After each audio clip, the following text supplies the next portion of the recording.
অভিনয়জনে বাবরও করছে একবার প্রথমে, এরপরে বুড়ে বেটা 70 বছর, এই লোকটার নাম তো ছবি পাইছে, এখন নামও জানা যাবে এই লোকটা। এরপর হচ্ছে নাসিরউদ্দিন মাসুদ। জি, আমার নাম হচ্ছে তাসলিমা খাতুন আয়েশা। আমি একজন হচ্ছে স্বাভাবিক একটা আর্টিস্ট, অভিনেত্রী, এখন ছোটখাটো আর্টিস্ট। আমি এমনিতে বড় চ্যানেলে কখনো কাজ করিনি, তারপরে যত ডিরেক্টরের সাথে কাজ করছি মূলত স্বাভাবিক নর্মালি চলাফেরা করছি। ওনারা আমাদেরকে মানে কুনজরে কখনো দেখেই নাই। তো সেক্ষেত্রে আমার একটা বিশ্বাস ছিল যে উনিও স্বাভাবিক ভাই বোনের মতো দেখবে। আমি ওভাবে নর্মাল ভাবে দরজা খুলছি যে আমাকে কিছু বলবে, তারই মধ্যে হ্যাঁ ওনার মদ মুদ খাইয়া চাপা ধরে জোর জবরদস্তি আমার সাথে কাজ করে। এবং হচ্ছে যে বুড়া লোকটা হচ্ছে যে এরপর বুড়া লোকটা হচ্ছে যে আমাকে রুমে নেওয়ার জন্য ধস্তাধস্তি করতেছে ওই রুমে। ডিরেক্টর নাসিরউদ্দিন মাসুদ যিনি সবসময় পরিচয় দিয়ে থাকে যে আমি আরটিভিতে কাজ করি। আমি আদৌ শিওর না সে কি আরটিভিতে রেগুলার কাজ করে নাকি ডিরেকশন দেয়, এটা আমি আদৌ জানি না। যাক, সেক্ষেত্রে হচ্ছে কি অনেক হচ্ছে আমার হুমকি ধমকি দেয়, কোনো কথা বলবি না। আমি বুড়ার সাথে যখন আমি ইয়ে করতে চাই, তখন বুড়া আমাকে মদের বোতলটা ভেঙে পরে হচ্ছে যে হুমকি ধমকি দেয় নাসিরউদ্দিন মাসুদ। আমি বললাম কি আমার সাথে শুয়ে আছে আরগুলো কোথায়? আমি উঠে দেখলাম যে ওই দুইটা নাই। তার মধ্যে আমার iPhone 16 Pro Max ছিল, ওই আমার আইফোন সহ বাবরে নিয়ে গেছে। তো ডিরেক্টর বলতেছে যে বাবরে নিয়ে গেছে 100% শিওর, বাবরে নিছে, তোমারে দিয়ে দিবে, তুমি এটা নিয়ে চিন্তা করো না, বাবরে নিছে। মানে উনি আমাকে গ্যারান্টি দিছে যে বাবরে নিছে, আইফোন দিয়ে দিবে। তার কারণে মূলত আমি সকাল 9টা বাজে ঘুম থেকে উঠলে আমি কিন্তু চলে আসতাম। আমি ওয়েট করছি 2টা পর্যন্ত যে বাবরের ফোনটা নিয়ে আসবে, আসলে ফোন বাবরে আনে নাই।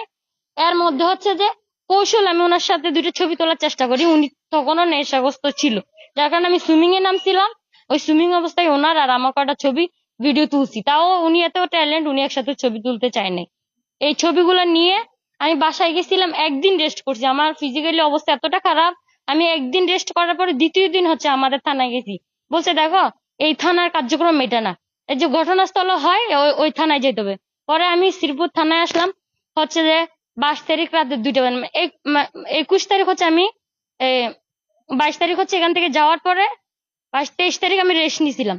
24 তারিখ আমি হচ্ছে আমাদের থানায় গিয়ে 24 তারিখ রওনা দিতে দিতে আস্তে আস্তে 25 তারিখ হয়েছে। 25 তারিখ হচ্ছে রাতে আমি এখানে 25 তারিখে 12টার পর তো 25 তারিখ হয়ে যায় না, 12টার পরে আসলাম, 2টা বাজে থানায় আসছি। আসার পরে তো অনেক রাত, সবাই দেখতেছি যে কেউ নাই। আমি হচ্ছে যে সোফায় শুয়েছিলাম, স্যাররা ছিল এমনি ডিউটি অফিসাররা। এর পরের দিন সকালে বলার পরে হচ্ছে মামলা নিছে, নেওয়ার পর হচ্ছে তোমাদের এখানে অভিযান চালাই, দেখছে সবকিছু সঠিক হয়েছে, মেডিকেল করা হয়েছে। আমি আশা করি যে এটা যথাযথভাবে আইনগতভাবে ব্যবস্থা নিবে। আমার এতটুকু বিশ্বাস আছে আইনগতভাবে এটা বিচার হবে। হ্যাঁ হ্যাঁ, আমরা 4জন ছিলাম আর কি।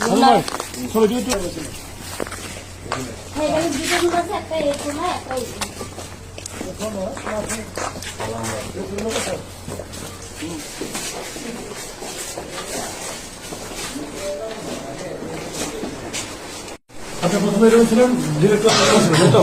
না, এখানে মদ খাইছিল,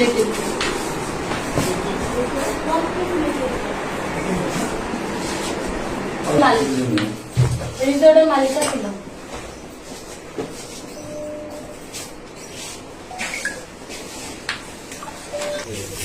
এটা নিয়ে খাবার খাইছে। হ্যাঁ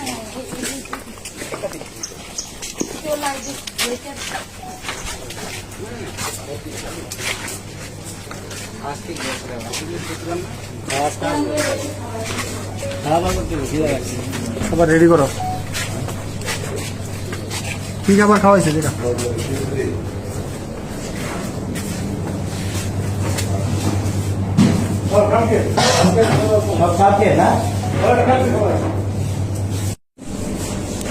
খাবার কাছে আমরা লাঞ্চ করছি, দুপুরবেলা এই না বলে শুনে যাচ্ছি।